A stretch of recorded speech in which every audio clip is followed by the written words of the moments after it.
Hello, welcome to Digital Marketing Masterclass. We have a loaded show for you today.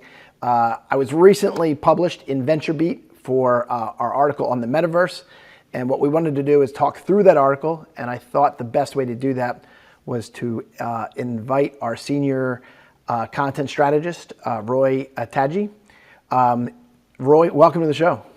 Well, good to be here. Thanks for having me, Chris. Yep. So this is the funny part, is that Roy's been working for me for years, and I butcher his last name literally every time we talk. You got it. Kudos to you. Did I get it right this time? I don't think got it. Awesome.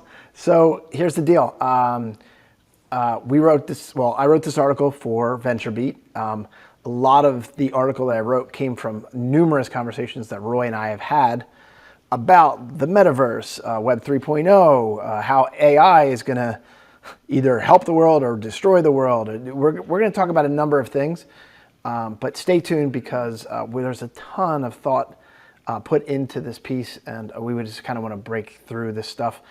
A lot of the stuff could be conjecture, or some of the stuff, but we're hoping that the large majority of the stuff is very data-driven. So why don't we jump in and I can stop rambling and we can kind of get to some of the meat. So Roy, what were some of the questions that you wanted to walk through? So, I think the major theme of this piece, right, is just because we can doesn't mean we should, right? And you can apply that to pretty much every aspect of life, right? But when it comes to the Metaverse, every single marketer that I saw talking about it, every article that I read, it was really all about these marketers foaming at the mouth, ready to just gleefully dive into this thing.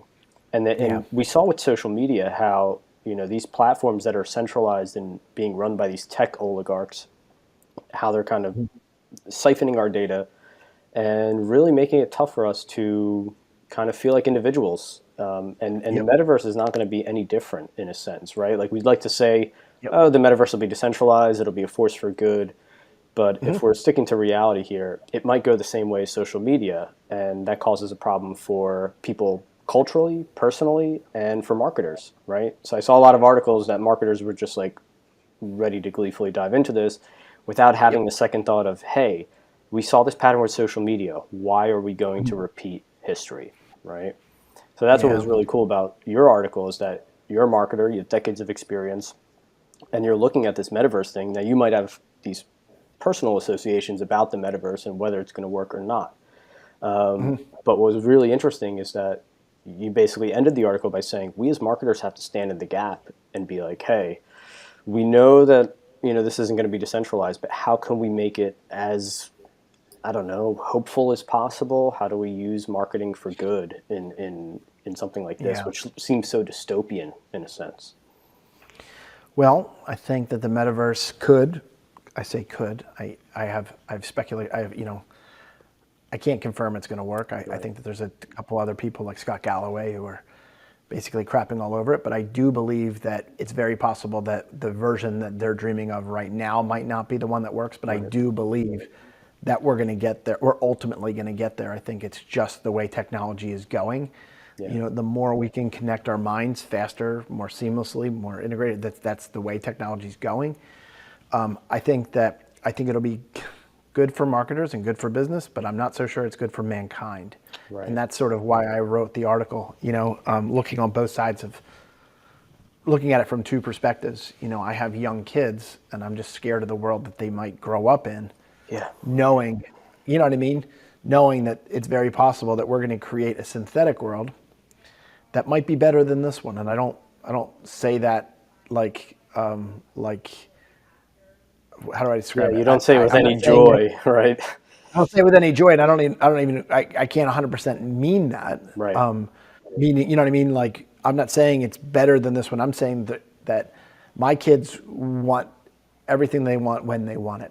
Right. You know what I mean? But you know what? Life's not fair. That's the one thing. It's funny. I tell my kids, like, you're not allowed to say that's not fair, because I'm like, hey, from a young age, you're going to learn that life is not fair. Absolutely. But in the Metaverse, maybe it is. Maybe you can create your own reality, that things, you know what I mean? Everything that you ever wanted, And when you can, why would you want to come back to this world where life's not fair? Right. Absolutely. Yeah. No, that was a really great point of the piece. And you say, something to the effect that, hardware is kind of this like last frontier when it comes to seamlessness. Yeah. I know we were talking about Inception and how it's kind of this dream world where you don't really know whether it's real or not, and the only way they know Yeah. is to have this kind of amulet or trinket to make it to know whether they're in that dream world or Yeah.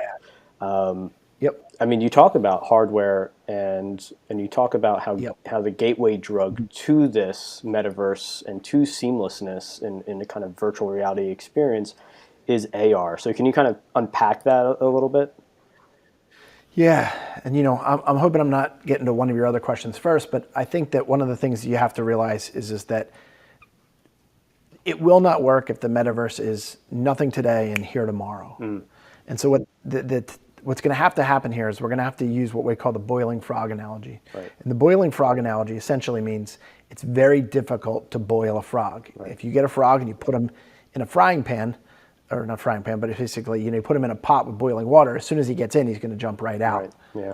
But you can boil a frog if you put him in lukewarm water or cold water, and then slowly increase the Right. temperature. Eventually, you have a boiling frog. Right. Well, that's the same way this is going to probably roll out. In other words, we're going to probably go in the stepping stone. Ironically, I mean, Scott Galloway is already kind of saying this, is that the stepping stone, in my opinion, which he thinks is the future, but I think it's already here, is just having AirPods in your ears. Like, I don't know that you've had AirPods. It looks like you still have the straps, but Right. if you have AirPods, there's times where you don't even remember that they're in your ears. That's how ergonomic Right. and amazing they are, right? Right. And so it's just going to be a matter of time where a lot of people will. It's very possible that we go from it being outside your ear to maybe in your ear. That's not the point. Right. But the point is that we're willing to adopt technology nearly seamless to our bodies. Absolutely. That's step number one. But then step number two is that I believe that because the hardware is limited in the fact that 30% of 40% of people get sick when they're in a completely virtual reality environment, literally Oculus Rift, like when I wear them, I think it's so cool, but I also can't wait to take it off because one, it's clunky, it makes my stomach sick. Right. Right. I remember you actually put that in there, and in the article you actually linked to a YouTube video. I think it was like a Vice reporter who actually went on virtual reality through Oculus for 24 hours, and she was just sick. So that's a real big problem when we're thinking about it. Yep. So the stepping stone will be AR, and I think there's going to be some technology players. I think someone like Oakley, or I think Ray-Ban, I think of other companies that'll get in the mix that will make glasses as stylish and cool as the ones you have right now. But literally, I have no idea whether literally you double blink very quickly and then you're going to be able to have access to AR. Right. Like you think of AR, I think you think of Pokemon. I'm telling you, just in the business environment, I think the company is called like Think Lightning. Okay. And what they had was they had a senior, not instructor, but a senior mechanic that sat in a command station, and then all of their junior mechanics had AR glasses. Wow. And so he was helping junior mechanics fix airplanes like all around the world. Right. So you didn't need to hire all these senior instructors. Right. You basically had to say, hey, camera one, Bob, make sure you cut the blue wire, twist it like this. And literally he can have a hand that goes in VR and it shows you, it picks which wire. Right. And literally this guy's like seeing it in real time. That's right. amazing. So those are some of the technologies that are great. Yeah. I think you're going to have physicians, like radiologists, that are going to wear AR glasses. Sure. And it's literally going to basically be able to highlight in real time, like these are cancer, this is cancer that you could cut out. Right. So there's some really cool practical things. Yeah. But then it's going to get from that, and it's going to get to the everyday man. And I don't know what that is, right? Or if we're prepared for it. Or we're prepared for it. I happen to wonder, like literally, like whether there's going to be a mechanism that everything you eat, like your MyFitnessPal's like in your rearview mirror, and it's like you can't eat that. Right. Like it'll look and it'll see that food, and it's like yes, no. Right. You know what I mean? So it's really that question of how much do we relinquish our humanity to these machines? Like where is the line? Where is the humanist line? And that's something you brought up in the article that was really great. Was we're approaching this sort of point of no return essentially with technology, right? Like, and we're we're ready, we're gleeful, like we want this kind of virtual reality. We've seen it in movies since forever. I mean, I think what was the origin of the metaverse? It was from some kind of it was a book, I think, Snow Crash, Yeah. right? So it was published in 1993, and like that's kind of where the term was coined. And it's like this reality that you live in when your actual reality, right? It's this alternate reality you live in when actual reality is become, I don't know, Yep. too boring, or when human connection is no longer valued. And that's Yeah. really scary. It has a lot of implications for how humanity runs. Yep. Yeah. And I think I know it's funny. I think it stemmed from like global government overreach and advertising, and so people No were doubt. escaping it to go into their own world. No doubt. It's Yeah. kind of crazy, right? Yeah, proof We're positive getting is in weird social reality. media. Yeah, we use social media to this extent already, so it's kind of a proof of concept of, hey, Yep. these big tech companies realized, oh, we can steal people's data, and they really won't raise a fuss. I mean, now people are just more aware of it, Yep. so I do see people signing off of Facebook and all these other technologies because I think we watched something on Joe Rogan. He had that guy Tristan Harris, was it? Who Yep. made that amazing Netflix documentary about social Social media and dilemma. the social dilemma, right? About the impact of social media on our brains. And so, like, if it's already having that much of an impact on our brains, what is this shift to AR and then VR going to do? Yep. Yep. And Incredible. and so like in the social dilemma, he says, if assuming that it's free, Right. right? Like you go on and it's free. If it's free, then you are the product. Right. In other words, they're taking your data. Right. Now, if I'm in the metaverse, right? Like imagine social media, me typing in my data. Right. That is like a small little stream of your information every day. Yeah. The metaverse that's literally has your entire point of view. That is like, I don't even know, it's like the Mega Maid vacuum from Spaceballs with that, Right. the maid that just sucks everything up. Yeah, exactly. Like literally, that's what the metaverse will be with your own privacy or your Right. own whatever, Right. whatever that is. Right. I'm not a privacy, I want privacy, obviously, you know what I Yeah. mean? But I'm not like a privacy, like, I think that you having privacy is already an illusion. Right, What I mean by right. that is I think that they already got Yeah, it. no doubt. You know No what I doubt. mean? And unless you're going to be the Unabomber living in a cabin, Sure. there's no way to protect your privacy. It's like that is gone. Yeah. And I don't really have much to hide, so it really doesn't scare me. Right.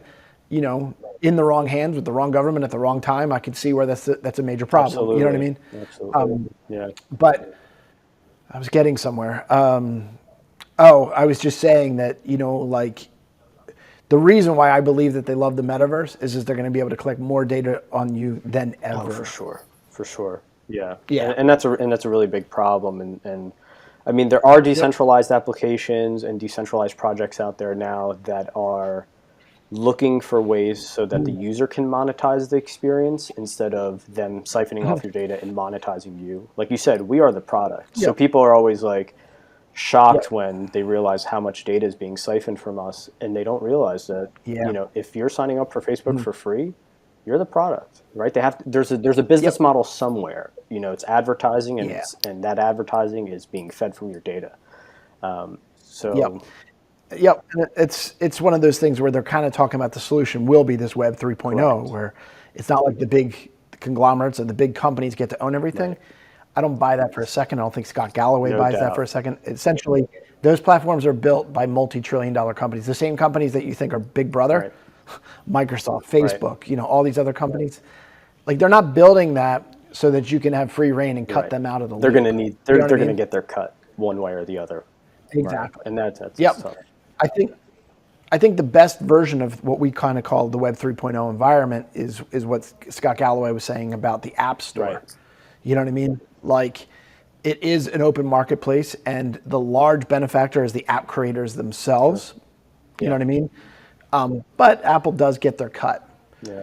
So let's loop back to the very beginning of this conversation. It's like, why are marketers salivating? Well, because when the App Store came out, they called it like the gold rush. Right. You know what I mean? So yeah, of course they want another gold Right. rush. You know what I mean? That's a no-brainer. Like literally, like like dynasties have been made on apps. Like think about Uber. You know what I mean? Like, And that's why you saw the yeah. impact of that new Apple app privacy update. I think you talked about this in Forbes Yep. that as soon as they were able to ask people, do you want this app to track you? I mean, 99% of people are going to be like, no, and that takes Yep. away a lot of the retargeting that Yeah. marketers depend Yep. on. Yeah. But I mean, just for example, would they take away that targeting?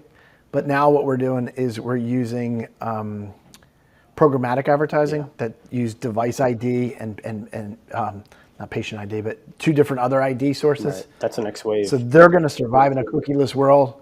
It's all we're doing is just Yeah, pivoting. I know it's terrible, but like they're not going to stop tracking you. They're not going to stop collecting your right, information. You can try to feel as good about it as possible. right.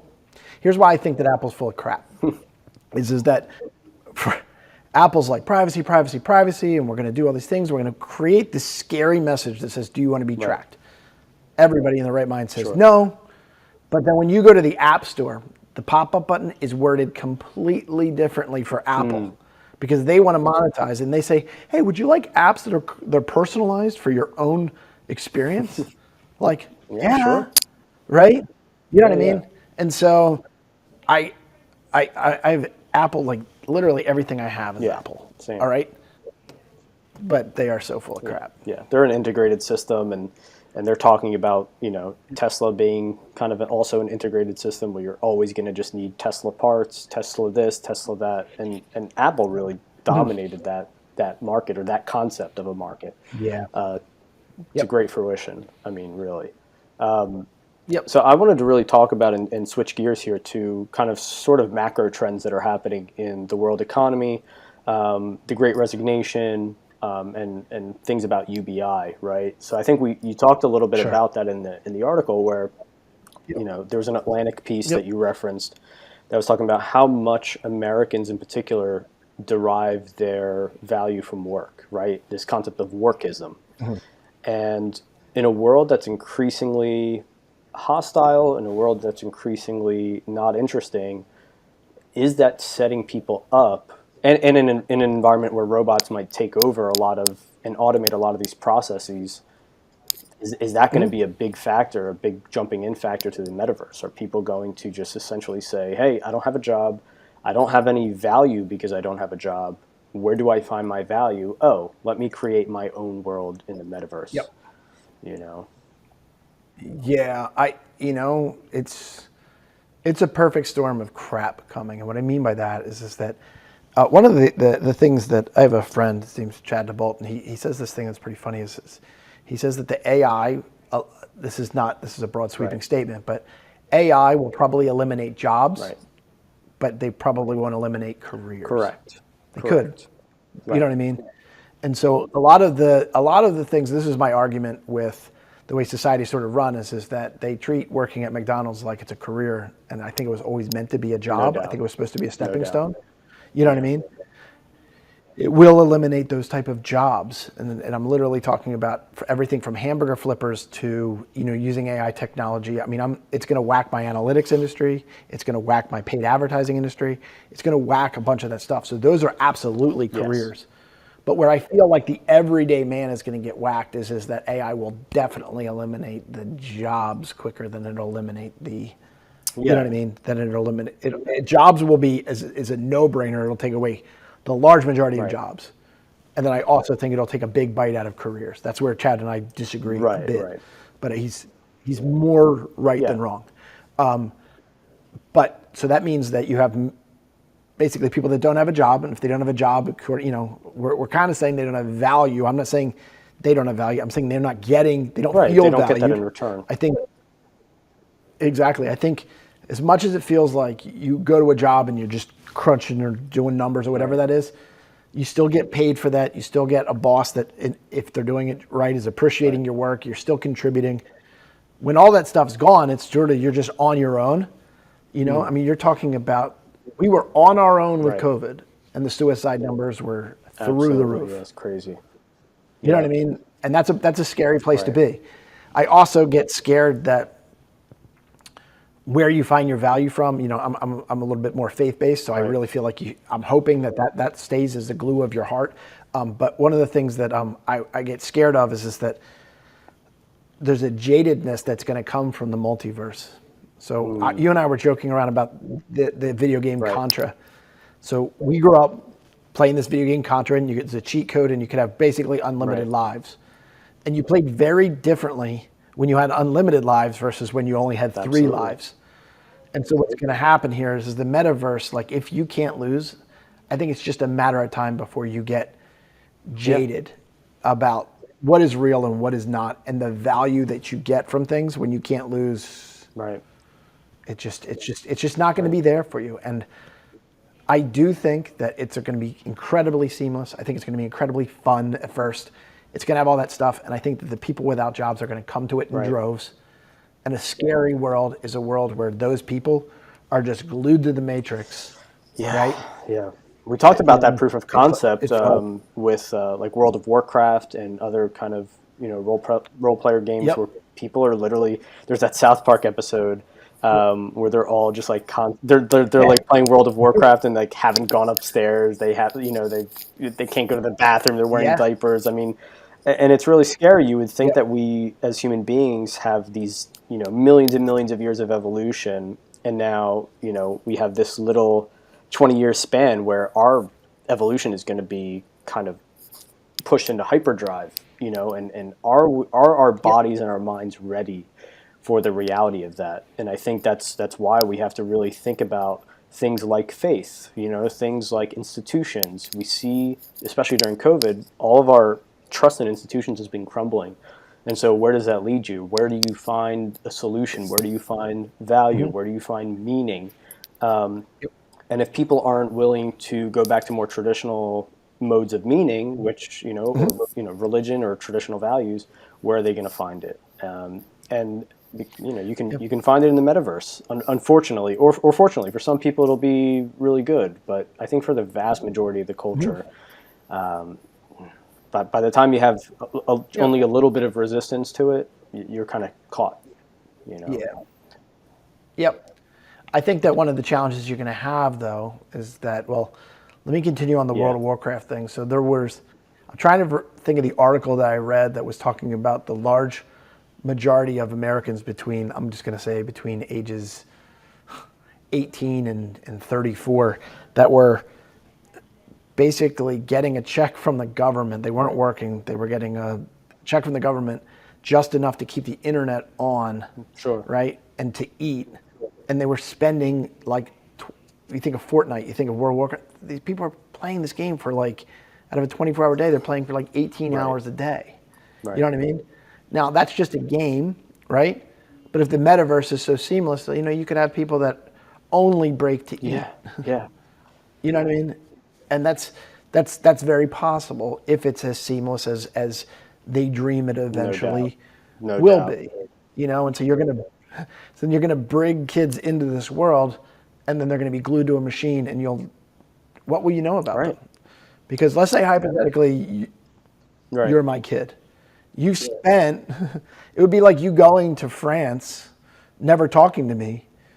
We're in the same house, but for 18 hours a day, you're in France. And I have no idea what you're doing, what you're saying, what you're Right. speaking, or anything like Right. that. And then you unplug, and then you have to have a Right. relationship with me. I think that's really You're where like, people are literally, you're concerned like, about this is how, I mean, the metaverse is uniquely set up for, for the youth, right? Like technology, social media, a lot of that is set up for the youth. And how, I mean, we already see kind of the consequences of this. I have 2 3-year-old cousins that know how to navigate iPhones. Yeah, my kids right. do for And sure. and you have parents too that kind of, and I can understand this. I'm not a parent myself, but I can understand the impulse to just sit your kid in front of a screen and be like, "Hey, like I need my own time," or when you're at a restaurant to sit them in front of a screen. So these kids are growing up Yep. in this, and so maybe you and we belong to They don't need generations that I remember playing outside, stuff before the internet, not having cell phones. Now you have this whole generation of Gen Z and beyond that are going to be more susceptible to this because they don't know anything else. And really, how does I that know. I affect know. So things? like I'll tell you the reality for my kids. My kids can walk in and they'll say, Alexa, turn on lights one, and I'll turn on all the lights on Right. the first floor. And they talk to my TV and they'll say, Amazon, play Right. YouTube, play Peppa Right. Pig on YouTube. They can do Right. those two things. I mean, they're 6 and 4, Yeah. right? So that's the external world married with technology, but it's going to be way faster than that. That's like a Right. straw. Right. You That's know when what I we mean? get into things about like Literally, Neuralink that Elon Musk is developing, and just like yeah. boom, you're tapped in Yep. automatically. Mhm. Like I remember, and you're talking about the hardware issue. I mean, 2014, I had a friend who was sent a test Google Glass, right? So this thing where you have glasses and you kind of like scroll up and down, you can read web pages, and Google thought, wow, this is going to take off, and it never did. Right. So there's still that Yeah. seamlessness issue. We were referencing Scott Galloway earlier, and he had an article showing sales of Oculus Rift versus Nintendo DS, or the Nintendo Switch, and how it's nowhere near the levels of mass adoption that we need for it to be a reality. The question is, how long is it going to take to get to mass adoption? How long is it going to take to get to seamlessness? And you talk in the article about Yep. our reaction time, right? Like us plugging in, like our brains have that half-second response time. What happens when that response time is nothing? What happens when it's completely seamless? Yep. You know? Yeah, and I think that Scott will probably say it's going to be more like the movie Right. Her, that it's going to be an audio Right. thing in your life. You know what I mean? It's just one more set of eyes. Like imagine it being a set of eyes. You know Yeah. what I mean? I think that'll be very real. I think AR will be a stepping stone for that. But I do believe that when you compare everything that's coming, our form of reality as we know it will be very different, and that is like a freight train that's coming. We won't be able to change that. That's not up for grabs. I don't see us going in Right. reverse. You don't see that human know. beings will have any sort of hesitation about this. They'll kind of just fly headlong into it gleefully. And of course, marketers will do what they always do. Like you said, they're gonna take your time, your energy, your data, and kind of Yep. use it in the way they see fit. I mean, so there's a lot of philosophical questions, I think, for marketers to really consider. Yep. That maybe we shouldn't be. Yeah. Just because we can do this does not mean that we should do this. And you might be one of the only marketers that I've seen out there that's really making this argument. That's what was so compelling about the article in VentureBeat, is that you're the only one I've seen so far that's been like, hey, yeah, it's an inevitability, right? You don't make a naive statement that, oh, well, maybe we can turn back the clock on this. No, we're going there. It's just a matter of like how, once we're there, how do we want to treat it, right? For the youth, Yep. for other people, for people who have a ton of disposable time due to automation. Let's say that we do pass universal basic income at some point. Like I think Andrew Yang got lambasted for that position, and people didn't really understand that he was seeing 20, 30, 40 years ahead, right? Where we don't have truckers, where we don't have food service people. Yeah. Yeah, how are we gonna deal with this philosophically as a species? It's coming. I mean, I don't know whether UBI, just like all these things, I don't know what phase one of UBI is. I think that we got a taste of UBI with the checks we were getting from the government in COVID. You know what I mean? I saw a lot of people willing to not go back to work because it was better to stay at home, because in some ways they got paid more to stay at home. I don't know how to give UBI and still create incentive. Right. You know what I mean? This isn't a slash at UBI, but what I am saying is that these people are going to have to exist or they're going to revolt. And so I think UBI is going to be It'll like be a way to pacifier. placate the masses, right? I mean, from not jumping Yep. out windows Yep. and looting and all that kind of stuff. Yep. Absolutely. Yep. But the other thing that could happen is like I give you UBI and then you go in the metaverse and you just leave us alone. And I'm not saying that's a good thing. I'm saying that's what can happen here. Absolutely. You know what I mean? You're also talking about a massive healthcare catastrophe when you think about how many people will not be moving for large portions sedentary of the day. lifestyles. Yeah. I mean, it's already a huge risk factor, and you don't really need to exercise a whole lot. I saw something where, 20, 30 minutes a day is sufficient, but it's also, And 1% of Americans doing it. So, even with COVID, the last message that ever got through was, hey, maybe this is a wake up call that we should actually try to get in No shape and try to doubt. You figure saw that a out. lot of the You know what I mean? messaging throughout COVID You know, being not so much about, hey, go exercise. If you are overweight, get try to some get into vitamins. shape, take vitamin D. It was all just like, doom and gloom and fear, essentially, right? And how Yep. we can't really survive off of that. We need to have things to look forward to. We need to have hope, and that's where I'm looking at this whole thing as someone who's kind of technologically allergic, right? Like I like having, I still read physical books. I Yep. still, like to be in nature. Yeah. Things that Yep. human beings were, You're the yeah, one things percenter. human beings were doing forever. And so I know American culture in particular is kind of this like pendulum that swings from one extreme to another. So when we swing to the metaverse Yeah. extreme, is there going to be that backlash that drives people back to more natural things? It really depends how addictive you make it. And if social media is any indication of the addiction factor, I mean, we're kind of doomed. Yeah.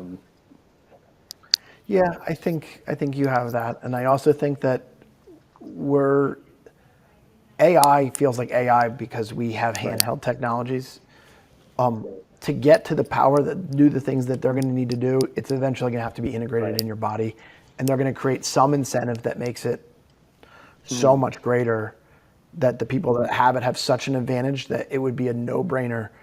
Like you would, it would be such a Right. disadvantage So do you think not the to. government will push people Now, into that, or do you what think people themselves will just kind of gleefully step into it?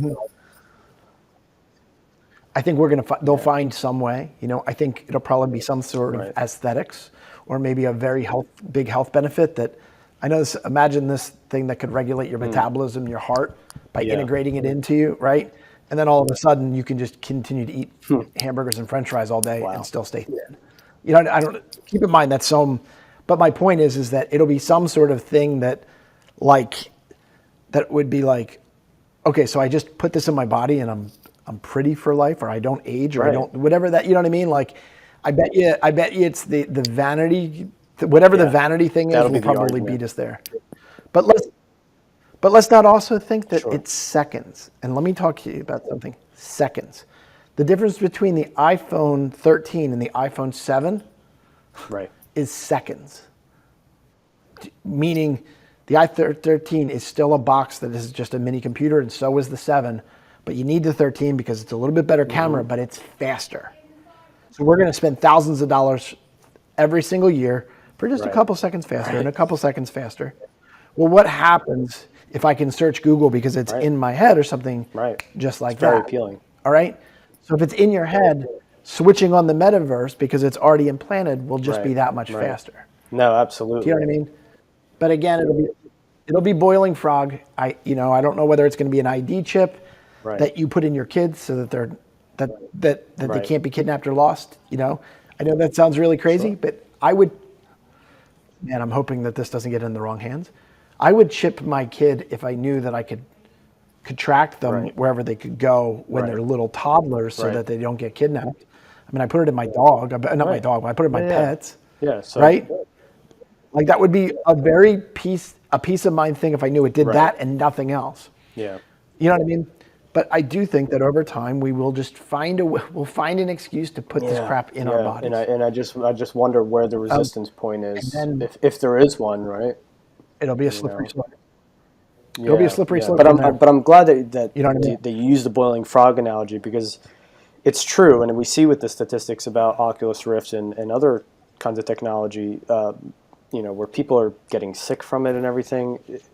That hardware issue is really going to be our last chance to be like, okay, let's have the conversation about how we're actually going to get to mass adoption in a way that's healthy.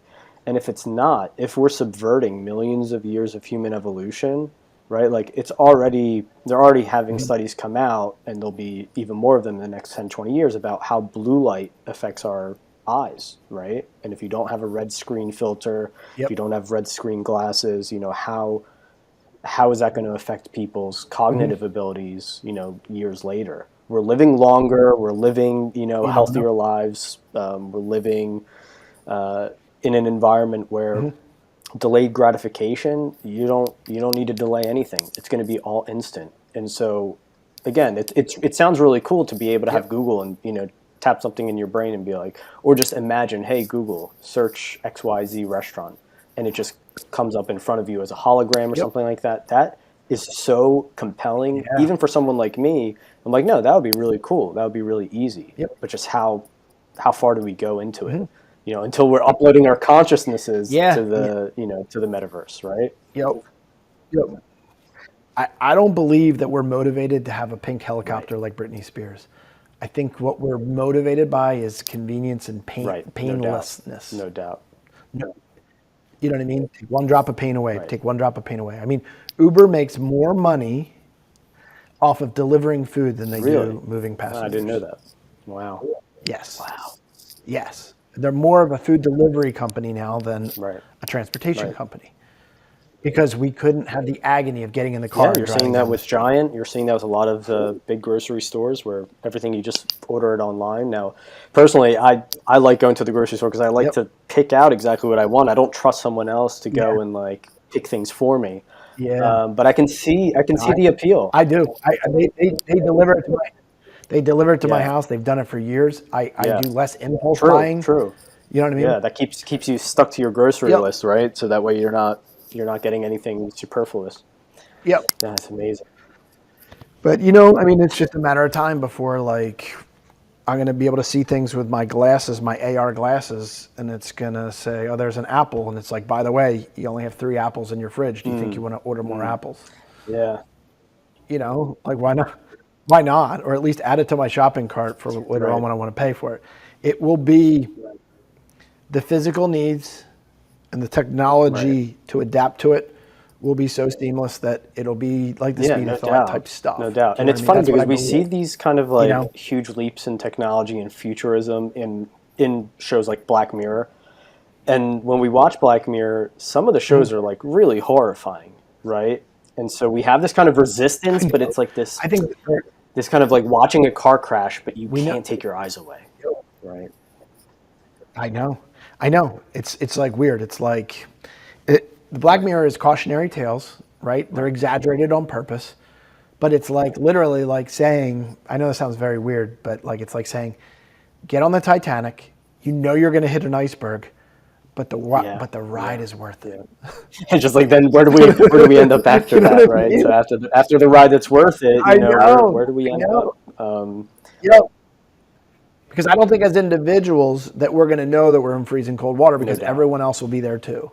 And all our humanity be dripped out. And we don't know that, like we sold how much is the hive mind? down. How much is that hive mind factor going to play into things like the metaverse? Right now, it seems like kind of this niche thing for nerds and whatever. Same thing with Web3, same thing with NFTs and cryptocurrencies.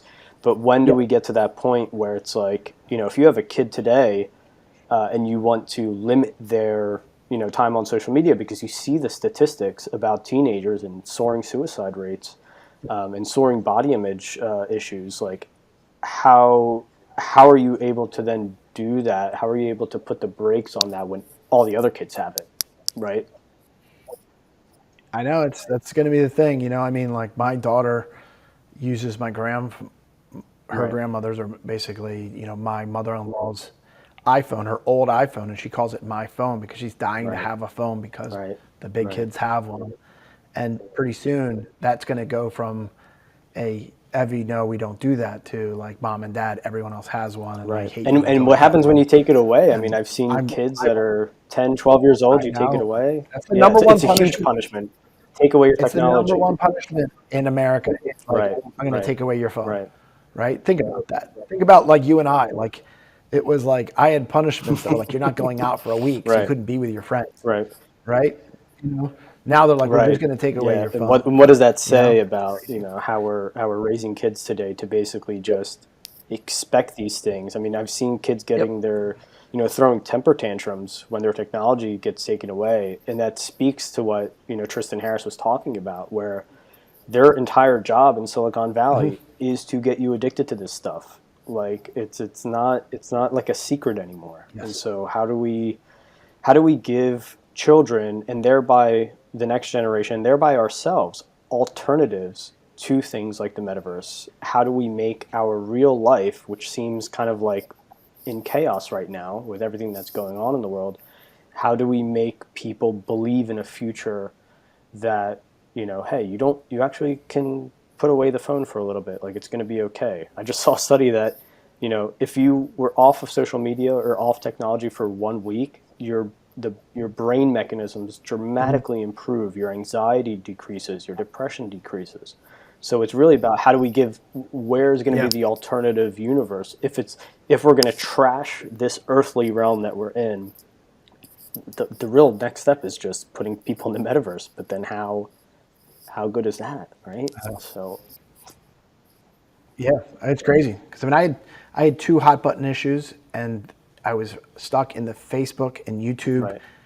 algorithm, and they kept feeding me No pills doubt. of anger every day. It was like I had these two hot button issues, and they would feed me every day. And then I made this thing. My wife spotted it. My best friend spotted it, and I basically took a complete diet that I will not click on it, and I'll scroll past it as fast as I can. It was amazing how much better of an attitude I had, and I Absolutely. didn't even know why. It was because I didn't take like my daily dose of Right. anger And even for three, people four like times a you who day. like you're You know? aware of it at least. Think of how many people just aren't aware. I mean, you're a Yeah, marketer, you've used these for real. tools in a noble way, right? To get the right message to the Yep. right client at the right time. Yeah. Think of all the people out there that just happily, they don't even Mhm. know they're being manipulated. They have no idea. That goes through the Yep. news, that goes Yep. through media, that goes through a All that. lot of different channels. Well, that's why I wrote the article. And the reason why I wrote the article was to say I have figured out how to persuade people through really Right. good content and really good messaging to buy certain products and services. But then when I started to marry it with technology and social media and advertising and stuff, I started to realize, oh my goodness, I have an extremely Yeah. sharp knife here. And if I wanted to really use this thing Right. in a negative way, it would be Yeah. so easy Absolutely. to do it. And so that's Right. pre-multiverse. I'm pretty sure that there's already a lot of bad actors that are already cranking that up to an 11. You can even see it like with how the news is cooking stories that are a 5 and cranking them up to an 11. They're using the same tactics that I use as a Right. marketer, right? And as opposed to being noble, they're cranking everything up to an 11. And here's the problem: is that if I know that these tactics are here now, it's going to be 10 times Absolutely. easier in the multiverse. So let's be honest with ourselves now, so that when it's 1,000% easier and you're going to get 100% more return, let's kind of like take that moment to Right. kind of have that humanity. And so what I kind of said, I say this with AI, I say this with all stuff, and I'm not the originator of thought on this. We literally need a Manhattan Project of some of the best minds Yeah. in technology, humanitarians, people of faith, people of humanists, everybody that could possibly be part of this Right. conversation. It needs to happen. And we need to figure this thing out before the train gets here, because if it doesn't, Right. it'll Yeah, you it'll only run have a us right certain amount over. of time until You know what I mean? that hardware catches up, like you said, you know. Yep. These are the last days. This is the last days of Right. society, of how we know it. Like tomorrow, Right. it'll be a little bit more different, a little bit more different, and then one day we're Right. going to be And it surprised at sounds how it like so got doom here. and gloom, You know but what I I mean? mean, that's if we're being realistic about it, that's how it's going, right? And we can't be naive Yep. about it and say, "Oh no, everyone will like we can trust everyone. We can hope for the best." No, we can't. We really need to put Yep. sort of some kind of roadblock in Yep. place philosophically and humanistically that if we are going to go into the metaverse, and a lot of people will find their value there when they can't find it in the real world or in their jobs that have been lost to automation. What are the alternatives? What can we give people to hope for? You know, I think that you have to have mass education. So the same solution to this madness right, is probably already part of it. And what I mean by that right, is that let's think about YouTube, or let's think about boosting videos, stuff like that. But there has to be more yeah, thought leaders who basically are willing to say no to drugs exactly, before the drugs are invented. All right. So when they do come out, that you're Absolutely. not shocked by them. And you got to give these Yeah. people a very Yeah. large megaphone. All right. That's my version of what could come from a Manhattan Project. Create alignment, create branding, create all of this stuff to just say that, you know Yeah. what, like this is very scary. I mean, one of the technologies that I think is very interesting is because it automatically freaks you Oh out my is God. deep fake Yeah. I've technology. been seeing that. So you look at it, right? And you're like, oh, that's cool. And then your brain is on Yeah, like, dude, not that is it looks very cool now, dangerous. but then what Right? happens when governments utilize it against protesters, against, Or could. Yeah. Yep. Yep. Yeah. But my point is that that knee jerk gut hmm reaction of like, ooh, right. that cringe that you get from deepfake, right? Is the cringe that we need to start to think about when we You're look at right the on about that. exploitation of the multiverse. It's coming whether we like it or not, but we have to use education to Right. create that cringe moment thing. And Right. it's going to start with good Right. parenting, which is going to be hard. It's going to Right. have to be taught at the youngest levels Right. to know that you're susceptible. And the number one thing that you have to be able to do is you need to be able to snap your fingers and say, hmm okay, I'm in the matrix right now. I can't Right. Right. You trust need what to I'm have that seeing critical right now. thinking and that reasoning Okay? that's being lost today, you know? Yep. Yeah. Yeah. Cognitive therapy. You know what I mean? In cognitive therapy, I mean, I studied, I suffered from Right. depression in high school and college. And, I tried psychology. I tried all this stuff, right? Eventually I found a doctor hmm that taught me cognitive therapy. And the cognitive therapy was, the first thing was like, okay, recognize you're having an episode. I used to have a rubber band. I used to Right. snap the rubber band on my wrist and say, look, okay, I Sure. know that I'm in the death spiral here. Don't trust Right, your feelings right. for the Be next aware of hour. it, be in the present You know what I moment, mean? and realize that And there is you'll get to the other side eventually. It's just to really feel those feelings because a lot of people push it down. And so, again, that's Yep. another thing where people who do suffer from depression and anxiety, if they're going to go step into the metaverse to escape that, Yeah. it's just going to lead to more damage, right? It's going to lead to way more damage. And we already have a Yeah. mental health crisis as it is. Yep. Yep. And I don't think that you're going to be able to legislate this away. What I mean by that is that you can put as many warnings on cigarette labels as possible. You Right. can put, I don't even know, I'm not in this camp, but you could put COVID Sure. misinformation labels on whatever, and people Right. don't care. Like the warning labels, we Yeah. have banner blindness to warning labels. It has to Right. be through traditional education. That's my, No, for sure. not like sit in a class in a school. I'm talking about Right. compounding messaging of like, like It this stuff starts, it is really, salt you're right. water. It, Like it you really will does. never It drink is it. going to start in the home. It starts with the family. It starts with community. Where like people always think about politics and voting Yep. as like this top down thing. No, like we need to start thinking on a local level. And with technology like the metaverse, we really need to start thinking on the nuclear family level, right? Where Mhm. we can't just relinquish Yep. our parenting to these tech companies, right? They've had this kind of monopoly on Yeah. our children for so long. We really need to show our children, Yep. hey, look at these statistics. Get them educated in school about this. I don't see that happening yet, Mhm. but I think we need that. We absolutely need that. Yeah. My fear though is that the people that built the megaphone are the same thing Sure. people that are going to benefit from the multiverse. And so I think we could create an ocean of caution. I just don't know whether it'll see the light of day the way that it will about basically advertising while the multiverse will be Yeah, transformational, change your life, definitely. and all that stuff like that. That's That's my belief, right? You know what I mean? In other words, like, okay, so you and I create this video here is going to transform, it's going to change the world, right? Do you think Facebook's going to allow no, this to not a become viral? chance. Why? You know what I mean? Like, I think manually they've got to Absolutely. find ways to protect their Absolutely. brand, right? You know, it's, I mean, I think you and I are Right. too small time to worry about. Please forgive me. I mean, I think I'm too small time. I think you're Bobby Thanks. big time, but I, No, but I see your point. I get, you know what I mean? But my point is, right? I don't think once Facebook realizes the threat to the machine, all of a sudden, I believe that these stories are Right. going to get Yeah, you're throttled. seeing That's that my already. I personal mean, belief. the whole debate about Elon Musk taking over Twitter is about this idea that Twitter had become this one-sided platform that, didn't listen to all the voices and didn't Yep. include, free speech in a way that Musk thought it would be. So that might be our first kind of litmus test to Yep. see, what is the groundwork. If Elon Musk can Yeah. actually take Twitter and make it into a successful free speech platform, Mhm. hey, maybe there's some chance. Maybe then we set a precedent. Maybe then we have a model for how we can do this. And I think decentralization, not in the marketing jargon that they use, that they call everything decentralization these days, but true Mhm. decentralization, trustless protocols. If we can do that, Yep. maybe. I would.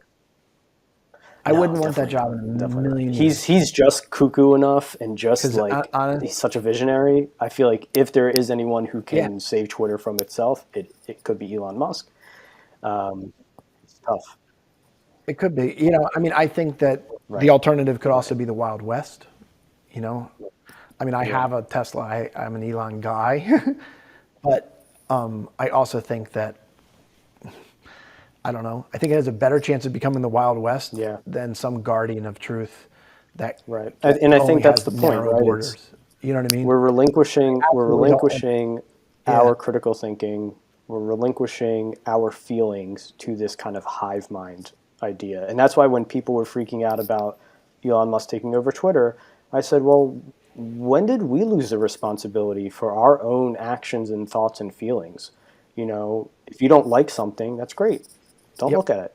Where did we lose that Yep. thread of like critical thinking and reasoning? And I have a lot of theories about that, but it's tough. Yeah. I It's mean, tough. yep. It is tough because I also think you and I live in a bubble of where we have Right. people that are like-minded thinkers that I believe that we hopefully we think for Right. ourselves and we have a certain education level and stuff like that. There's a whole nother, Yeah. for every level, there's another devil. And there's levels below us and above us, right? Right. Of minds that can be swayed. I believe your statement is absolutely true. It's like, I don't want the government and I don't want Twitter to be Sure. the guardian of what truth is. But on the other hand, there's also people that I don't think Right. are going to do any due diligence whatsoever. And it scares me to think that they'll have easy access to things that aren't true and they'll create their whole worldview. It'll Yeah. be this ultimate Yeah. We're gaslight, we're there. situation too. So I don't Yeah. know the answer. I wouldn't want that in a million years. But how does it relate to the metaverse? What relates to the metaverse, it relates to the metaverse because it's everything that you have now, the metaverse will just be 1,000 And times not only that, it's faster. going to be like, okay, you're taking over your mind and your feelings and your thoughts, but now it's going to be Yep. also your body, also auditory, also visual, right? So it's adding all these layers on top of things that people are Yep. being primed for today, right? Yeah. Yeah. And and it's also the hierarchy of the way the mind works. I think Andy Crestodina wrote this thing and he gave this hierarchy of like, I don't know how to describe it. Pictures are better than words. Right. Moving pictures are better than pictures, right?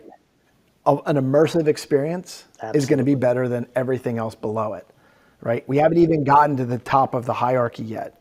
So if there is the top of the hierarchy, that's going to be where the most persuaded, the people that can be most highly persuaded Right. are going to be persuaded at Right. the maximum, Right. when Right. the Right. dopamine is going at a Right. million miles per hour. Do you know what I mean? And that's what, if there's a fear of the multiverse, it's literally because it's literally Yeah. playing on the human conditioning of your brain that it's almost like it will know when the levels drop too low and it's gonna I think if they're smart, and I Right. don't know how to do this, but just humor me here. It's like when you have the balloon when you're a kid, Right. right? And you can't let the balloon hit the ground. It's almost like I feel Oh, like they're no going to do doubt. And that that's with your such a scary dopamine in the thought, but it's metaverse. true. It's true. Yep. And then you unplug and it's your grandmother's Right. birthday and it Right. doesn't mean crap to you because I was Yeah. literally fighting Yeah. dragons That's two the minutes thing. It's ago like and it I don't felt want to live very in that good. world. I don't want to live You in know what I that mean? I don't world, know. but I think I'd be naive to think that a whole lot of other people, that they want to live in that world, right? Maybe Yep. they lose all meaning. So Yeah. that's why it's so That's why important. Yeah, that's why it's so that's important why to keep drugs these work. things. Yeah, exactly, That's why exactly. drugs It provides you this alternate reality. But at some point you come off the drugs or whatever, and there's reality to deal with. Now, with plugging into the multiverse or the metaverse, it's gonna create a whole incentive for people to be on there that I think is really damaging to us neurologically, really damaging to us as a species, and we're really gonna have to. I mean, the children are the most susceptible, right? They have the most plastic brains to, to put in all sorts of ideas and all sorts of ways of thinking in. That's why I think it's really, really on parents right now, knowing that our kids are going to be in the metaverse, to be like, hey, just so you know, metaverse is cool, but stay on it for an hour and realize it's not real Yeah. life, right? Yeah. Yep. Yeah. I also don't think just this is, we know we're got to come to a close, but by the time the government can try to figure all this Oh, stuff they're out, so slow. it's like, Oh I don't know God. if you watch Congress when they tried to understand, Yeah, they tried yeah. to understand how Facebook worked I during the saw those election. panels. Like it was like literally, I don't know. It's one of the, it's one of those arguments that I have that people that run for government there should be an age, you shouldn't be able to get into government, at least in my opinion, Right. until you're, let's say, at 21. Yeah. But you should have Term to get out limits, at age age limits, something. 65 or something like that. I have to know that you can control an Right. iPhone or use a computer or whatever it is, right? To like make decisions and laws about society because technology is And so the government's seamlessly just integrated playing with catch life. up. They're All just right. playing catch up to social media, which makes this even more Yep. pressing. Yeah. Yep. But you can't put your faith and hope in that because it moves too slow. And it's like, I don't know how to describe it. It's like trying to, it's like trying to No win a doubt. horse race with a llama. You know what I mean? Right. You Right. know, Right. it's just not going to happen. You know, like they are going so fast that what I think the analogy I used in the article was something like, I forget, I'm going to butcher this here because I had the numbers, but I think it was 35 years. They created the To implement seatbelt, it. and it Yeah. took 35 years or something like Yeah. that to actually implement them into Yeah. cars. That's why the onus is on Right? us. It's on Think us. about that, right? We don't Right. have Right. we don't have 35 years. I mean, we don't even have. I mean, we don't. Right. Yeah, you know. I Right. mean, we don't. I don't. We Even, we need to don't have start thinking 5 about it. years. Yeah. Yeah. So Great. it's a problem. It's a problem. All right. Well, let me bring this home. All right. All right. Well, thanks. So, thank you for joining us. I hope you enjoyed today's show.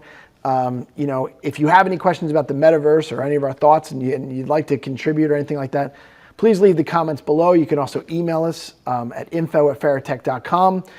It's our goal to create content like this as often as possible. We try to put out digital marketing masterclass every Tuesday, Wednesday, and Thursday.